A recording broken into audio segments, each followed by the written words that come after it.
All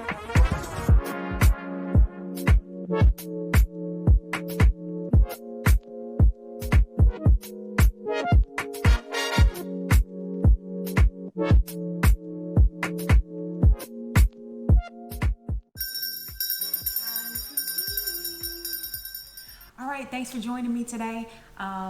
Today I'm going to create a dish that is really simple and it's kind of my go-to when I don't have a lot of time, but I still want to be classy at the same time. So today I'm going to be making a caprese salad. Very simple appetizer. It pairs well with a lot of different things. For ingredients, all you will need are a couple of tomatoes, vine ripened, are the ones I've chosen for today, but you can be versatile and switch it up. This is a dish you can be very creative with as well. So also fresh mozzarella cheese. You can find it at your local grocery store. You also will need fresh basil. It just adds that taste, that Italy taste. You will need balsamic vinegar. You'll need olive oil and honey of your choice. All right, so with that being said, I'm going to start. I've already washed the vegetables, so I'm going to start prepping and cutting up my tomatoes. You want to cut them as thin. Get you a very sharp knife.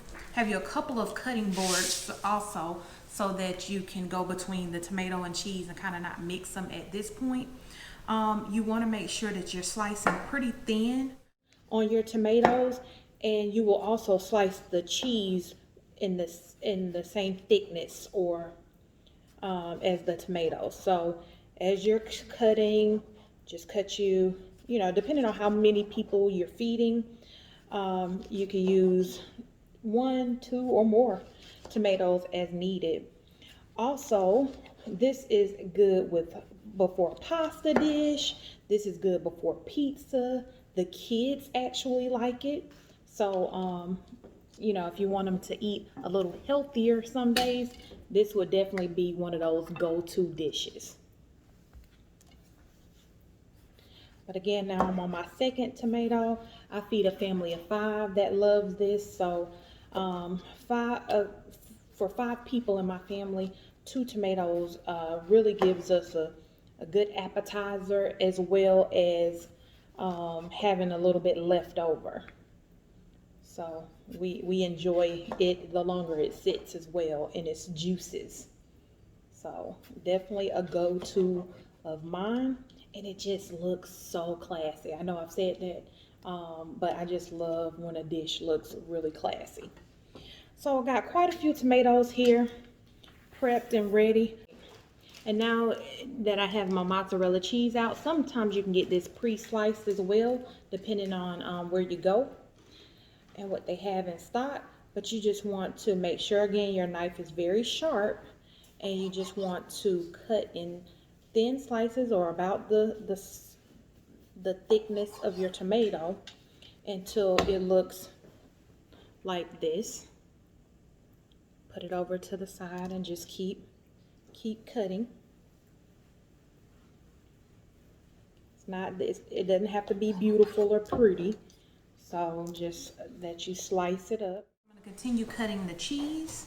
Again, you just want to cut the cheese in the same slices or thickness as you cut your tomato. Try to get it as thin as possible. Make sure you have the sharpest knife, or sharpen your knife before starting, because this might be the most difficult part of the process, is the cheese. I would suggest getting the pre-sliced cheese, because that has come in handy for me before.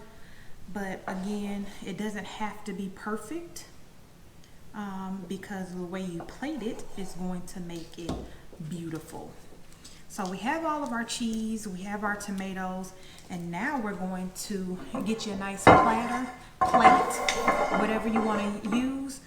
You can do different patterns. You can make this a spiral look. You can go square, lay them out in a couple of rows, whatever you want to do. So I first start with a slice of tomato. I add a slice of the cheese, tomato,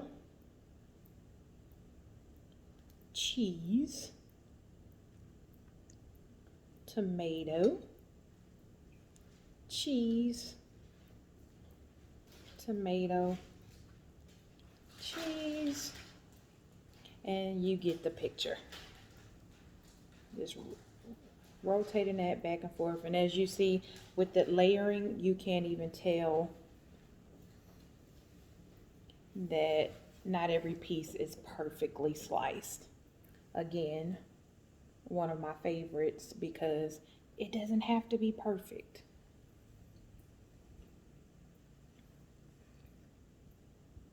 And for me, because I'm using a rectangle platter today, I am just going to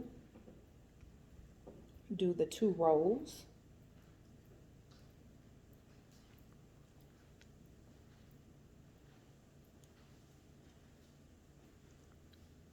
Of my tomato.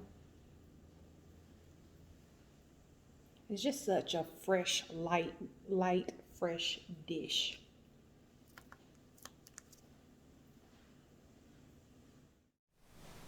So, like I said, this is one of my easy go-to dishes.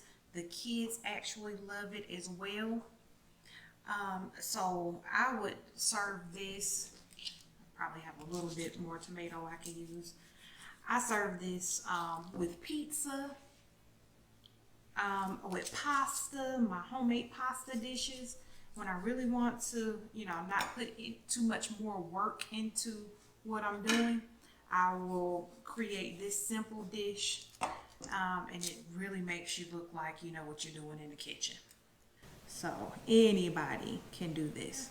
If you had any extra tomato or anything left over, you could dice it up and actually, because I don't like to waste anything, so you could take the extra tomato slices, dice them up, and add them to the entree in the center. If you're doing a circle, you can decorate the middle of your dish here with it, because every drip drop of this is good once we add all of the flavoring to it.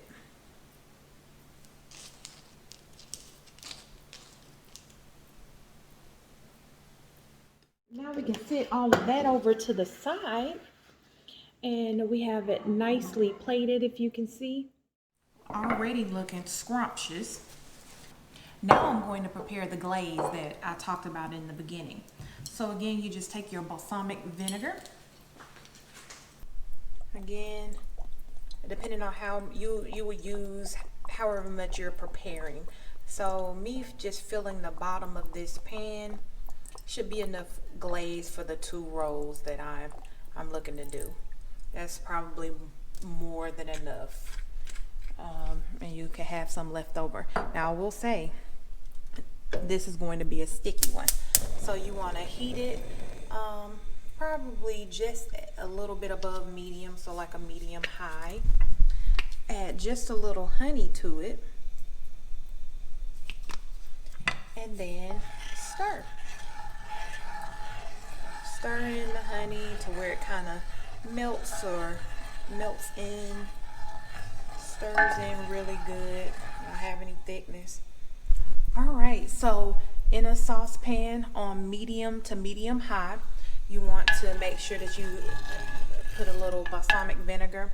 I don't need much, and this is probably more than enough for the 2 rolls that I have prepared.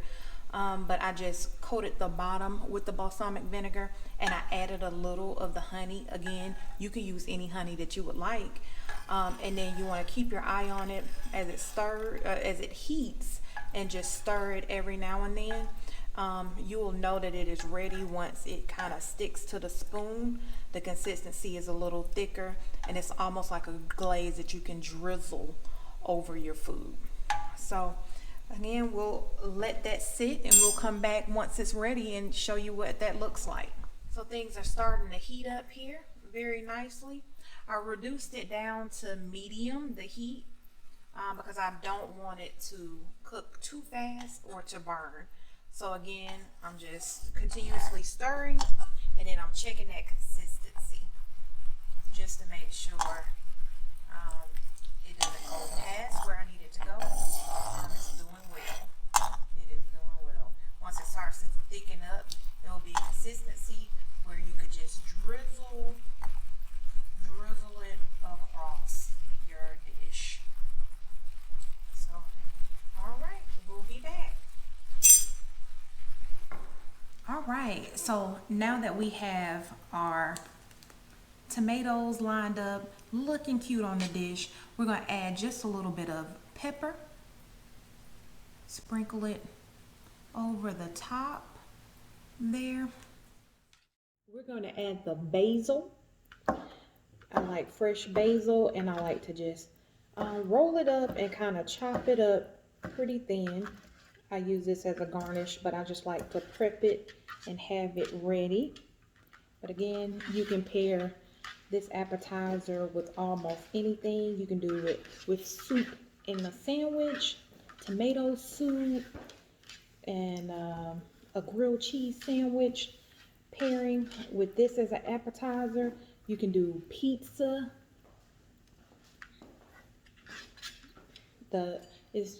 You can't go wrong with it. All right, we have gotten there. So if you guys can see that it's where it can be drizzled on. It's kind of still sticking to the spoon, and it can be lightly drizzled. All right, so now we're ready to add our sauce to our dish now. And you don't want to do this until you're ready to serve to your guests.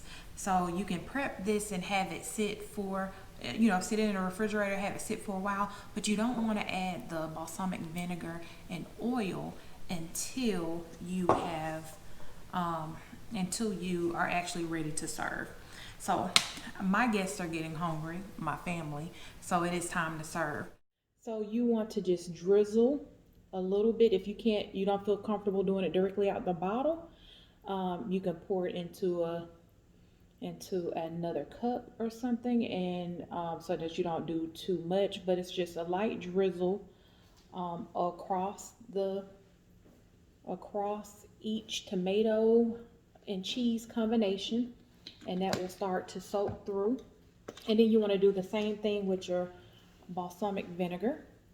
Just drizzle it down however creative you got on your platter or dish. Just drizzle it to where you have everything covered. Don't forget about your added tomatoes in the middle. Then remember your fresh basil. You can just sprinkle that on. Oh, it smells so good again. It's just like taking me to Italy. Definitely good. Don't forget your middle pieces with that. And then lastly, your sauce would be ready to drizzle on. And you could just spoon a little bit up. And mind you, this can be a really sticky substance, so just be careful.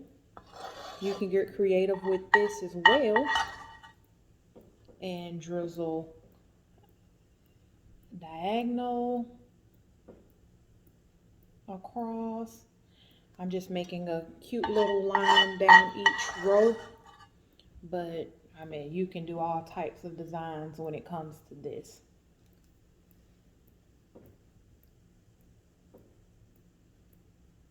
And if you feel like it didn't drizzle correctly, you can go back over a spot that you may have missed.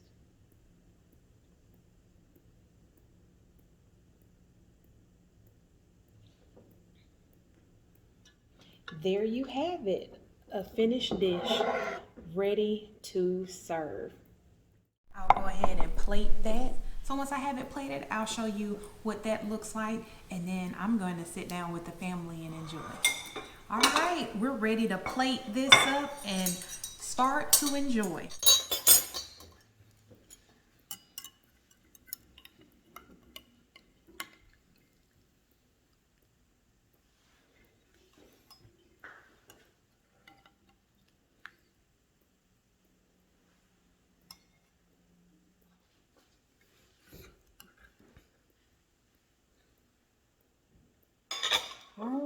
It is plated very nicely. All right, got it all plated. And I don't know about you guys, but I'm hungry. So I'm gonna go ahead and start. Oh, I guess I better tell everybody else to come on down. You don't want to be here for this. I will say, please, if you like this video, please like and subscribe. And time to eat.